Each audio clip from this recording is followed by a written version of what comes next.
एक महात्मा जंगल के वृक्ष के नीचे ध्यान किया करते थे। वे एक रोज लकड़हारे को लकड़ियां काट कर ले जाते देखते। उन्होंने एक दिन उस लकड़हारे को रोककर कहा, सुन भाई, दिन भर लकड़ी काटता है, 2 जूट की लकड़ी भी जूट नहीं पाती।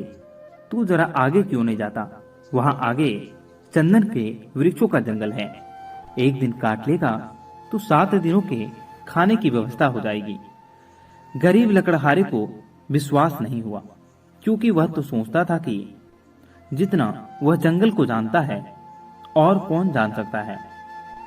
जंगल में लकड़ियां काटते काटते ही तो उसकी जिंदगी बीत चुकी है।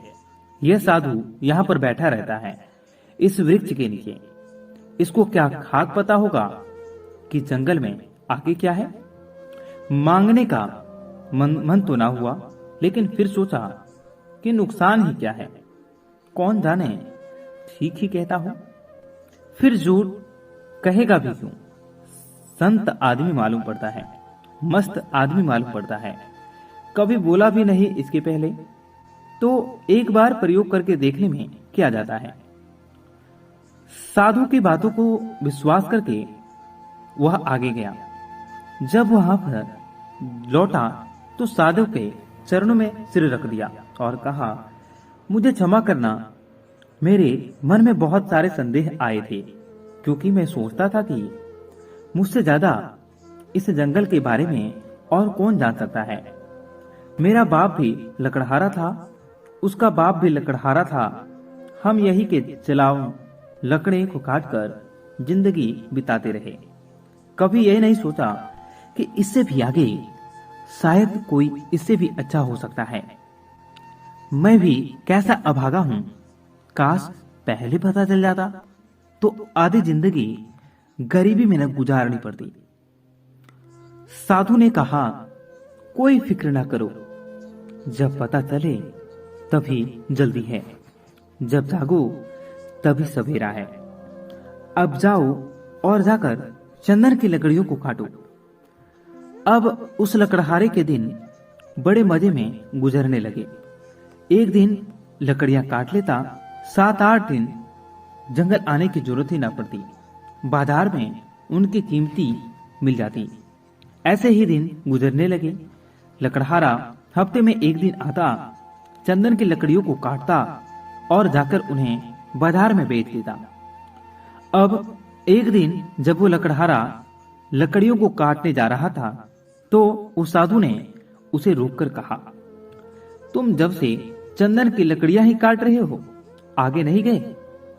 तुम्हारे मन में कभी भी यह सवाल नहीं उठा कि इस चंदन की लकड़ियों के आगे भी कुछ हो सकता है? यह तो मुझे समझ ही नहीं आया। यह तो मेरे मन में सवाल ही नहीं आया कि चंदन के आगे भी कुछ हो सकता है। लकड़हारे ने कहा। साधु ने कहा, चंदन के जरा आगे जाओ तो वहां चांदी की खदानें हैं। लकड़ियां काटना छोड़ो, एक दिन ले जाओगे, 2-4 महीने के लिए हो जाएगा। अब तो वह साधु पर भरोसा करने लगा था। बिना कुछ सोचे ही वह भागा और वहां जाकर देखा तो सचमुच चांदी की खदानें थी। वह खुशी से उछलने लगा। अब तो वह 4-5 महीने में एक बार आता, चांदी लेता और अगले 4-5 महीने आराम से रहता। ऐसे ही कुछ साल गुजर गए।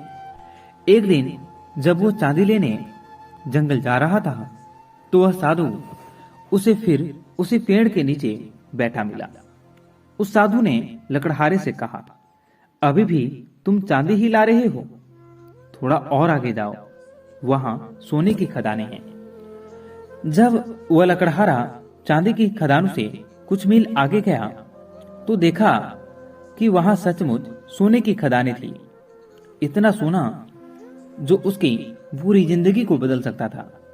दोस्तों, यहाँ पर इस कहानी को उस लकड़हारे को सोने की खदानों का पता चल जाने के बाद अब वह लकड़हारा एक बार सोना ले जाता और साल भर तक जंगल नहीं आता। उसकी जिंदगी बड़े आरामों से गुजर रही थी। ऐसे ही कुछ साल गुजर गए।